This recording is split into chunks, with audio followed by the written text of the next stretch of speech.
धन्यवाद हमें समय देने के लिए। क्या लग रहा है सर, क्या बाजार युद्ध को लेकर ज़्यादातर नेगेटिव चीज़ों को पचा चुका है? ऐसे में अब नीचे की रिस्क कम है या खतरे काफ़ी ज़्यादा हैं और बढ़ने में काफ़ी वक्त लगेगा? कैसे देख रहे हैं आप बाजार के डायरेक्शन को? अनिल सर, एक्चुअली मुझे ऐसा लगता है बढ़ने में थोड़ा वक्त लगेगा। हम्म। ऑफ कोर्स ये फोरकास्ट करना मुश्किल है, लेकिन मुझे ऐसा लग रहा है बढ़ने में वक्त लगेगा, क्योंकि कोई एक तरीके से समझिए कि भाई इजी रेजोल्यूशन जिसको हम बोलते हैं, कि इसमें से जैसे एक तरफ अमेरिका है, उनको एक ग्रेसफुल एग्जिट चाहिए, या मतलब कि भाई विक्टोरियस एग्जिट चाहिए। और दूसरी तरफ ऑब्वियसली ऐसी कंट्री है जिसने अब तक ऐसा जान पड़ता है कि भाई ये स्ट्रेट ऑफ हॉर्मस की वजह से काफी इम्पैक्ट किया है।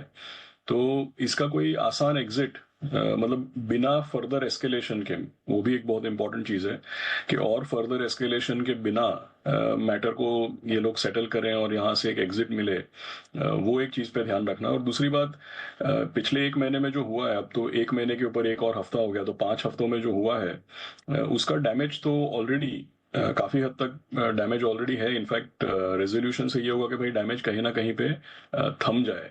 लेकिन एक तरफ से आप देखें तो डैमेज ऑलरेडी हो चुका है। अब थोड़े दिन में आरबीआई की पॉलिसी हम सुनेंगे, कंपनियों का रिजल्ट सीजन आएगा, तो मेरे ख्याल में रिजल्ट पे कम और कमेंट्री और गाइडेंस के ऊपर ज्यादा लोगों की नजर होगी। आने वाले 2 तिमाही और 2 क्वार्टर में हमको पता चलेगा कि भाई एक्चुअली किस तरीके का इम्पैक्ट है आर्थिक व्यवस्था पे और कंपनियों के रिजल्ट्स पे।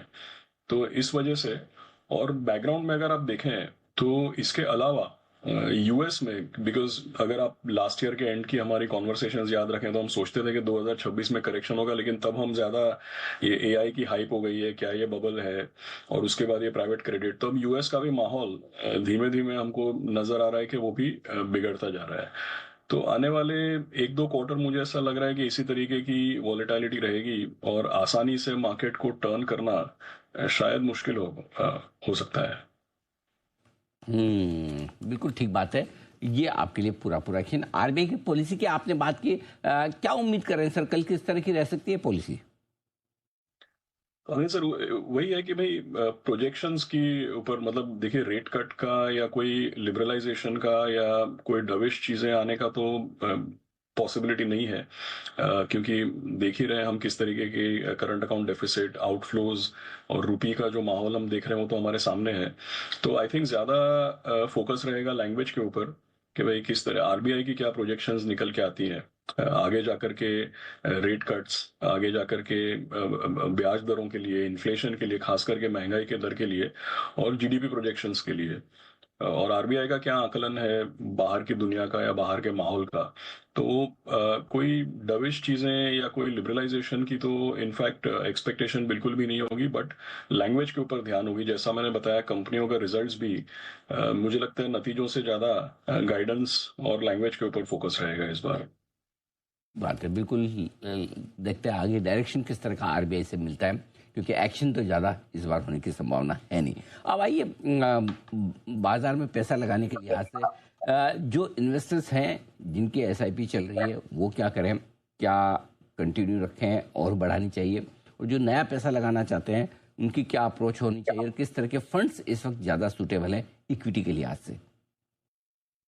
जी, हमारा भी एसोसिएशन ऑफ म्यूचुअल फंड्स का डेटा ऑब्वियसली पहले हफ्ते के अंत तक आएगा, बट जो भी मुझे एनेक्डोटली, क्योंकि हम लोगों को मिलते हैं, हम अपने खुद के कंपनी का डेटा देखते हैं, तो जो भी हमको समझ में आता है, मार्च के महीने में तो अनिल जी हमने देखा है कि लोगों ने एक्चुअली पैसा लगाया है। क्योंकि अब क्या है कि 6 करोड़ से ज्यादा यूनिक इन्वेस्टर्स हैं, और हमेशा जैसे लोग कहते हैं कि भाई काफी इन्वेस्टर्स जो है वो नौजवान है या नौसिखिया है, लेकिन जब 6 करोड़ इन्वेस्टर है तो भाई सीधी बात है कि कम से कम 3 करोड़ इन्वेस्टर तो ऐसे होंगे जिन्होंने 1 साइकिल या 2 साइकिल देखा है। तो मार्च में हमने पहला तो रिस्पॉन्स ये देखा है कि भाई लोगों ने पैसा लगाया है और नीचे के लेवल्स का लोगों ने फायदा लिया है। और आगे भी मुझे ऐसा लगता है कि एसआईपीज जैसे कंटिन्यू तो जरूर कंटिन्यू करना चाहिए। इनफैक्ट मेरा ये एक्सपीरियंस है कि भाई 12 महीनों में 12 एसआईपी के इंस्टॉलमेंट लगते हैं, लेकिन हर साल दूसरे साल किसी न किसी कारण से इंडेक्स डबल डिजिट गिरता भी है। अभी इस बार हम लोग वेस्ट एशिया की बात कर रहे हैं, पिछले साल हम ट्रम्प टैरिफ की बात करते, उसके पहले कभी हम सिलिकॉन वैली की बात करते, उसके पहले कभी इलेक्शंस की बात करते। तो भाई क्या है कि हर साल दूसरे साल किसी न किसी कारण से इंडेक्स डबल डिजिट गिरता ही है। तो 12 महीने में एसआईपी के 12 इंस्टॉलमेंट लगते हैं, लेकिन जिन महीनों में इंडेक्स अपने ऊपर के स्तर से 10-15% नीचे है, उन महीनों में 2 इंस्टॉलमेंट ज़्यादा लगाएँगे, तो अबव एवरेज रिटर्न मिलेगा। आप सोचिए अनिल जी, लोग इतना मेहनत करते हैं, कौन-सा फंड हाउस, कौन-सा फंड मैनेजर, कौन-सा सेक्टर, कौन-सा थीम, ये सारी मेहनत होती है इंडेक्स को आउट परफॉर्म करने के लिए। लेकिन हर साल ऊपर के लेवल से डबल डिजिट जब गिरता है, तब 2 इंस्टॉलमेंट ज़्यादा लगा देंगे, तो वैसे इंडेक्स को हम लोग आउट परफॉर्म कर लेंगे। तो ये बात ज़रूर है कि भाई आने वाला 1-2 क्वार्टर फंडामेंटल्स और मार्केट डेवलपमेंट के लिए शायद बहुत पॉजिटिव ना हो, लेकिन सारे ब्राउनी पॉइंट्स खराब माहौल में पैसा लगाने के लिए होते हैं।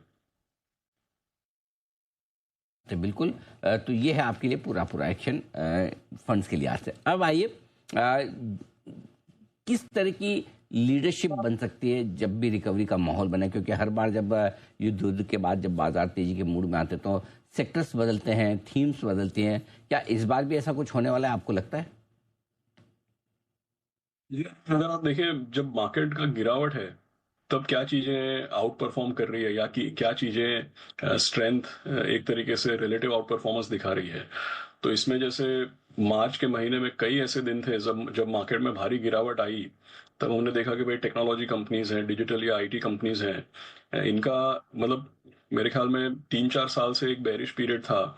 लेकिन ये गिरावट में दो चीजें हो रही है कि भाई यूएस में अगर एआई वाले स्टॉक्स गिर रहे हैं, तो एक तरफ से वो हाइप जो है, वो शायद अगर ठंडी पड़े, तब एआई के जो रियल यूज केसेस हैं और आईटी कंपनीज के एआई ट्रांसफॉर्मेशन या एआई एनेबलमेंट में क्या रोल है, या आईटी कंपनीज के फंडामेंटल्स वर्सेस उसके वैल्यूएशंस कहाँ पे स्टैक होते हैं, इन सब चीज़ों पे शायद ज़्यादा चर्चा हो रही है और शायद ज़्यादा चर्चा होगी भी। तो मुझे ऐसा लगता है कि जो ऐसा देखा गया है कि भाई जो कम गिरता है, शायद पहले से ही ऑलरेडी वैल्यूएशंस डाउन है, लेकिन इस गिरावट में जो शायद कम गिरता है, शायद वो अंडर ओन्ड है, या कहीं ना कहीं से एक कॉन्ट्रा बेट बनता है। तो वो एक जगह है जहाँ पे शायद आप देख सकते हैं कि भाई लीडरशिप रोटेट हो सकती है। और दूसरा अगर आप देखें, जैसे हेल्थ केयर है, सो काफी सारे जो जिसको हम पहले डिफेंसिव या क्वालिटी बोलते थे, उनका शायद रिलेटिव परफॉर्मेंस बेटर हो सकता है। सिमिलरली अगर आप देखें, अभी काफी समय से बड़े जो प्राइवेट सेक्टर बैंक्स हैं, इनके अपने अपने इंटरनल मैटर्स हैं या परफॉर्मेंस रिलेटेड इश्यूज हैं, लेकिन हर एक बैंक का कोई ना कोई स्पेसिफिक पिछले 3-4 साल में चैलेंज हमको देखने को मिला है। तो आई थिंक जरूर हमने देखा है कि मार्केट में जब डायरेक्शन चेंज होता है, तो सेक्टर रोटेशन भी देखने को मिलता है। तो मेरी ये एक्सपेक्टेशन है कि ये 2-3 सेक्टर्स जो हैं, ये शायद ज्यादा आउट परफॉर्म करेंगे।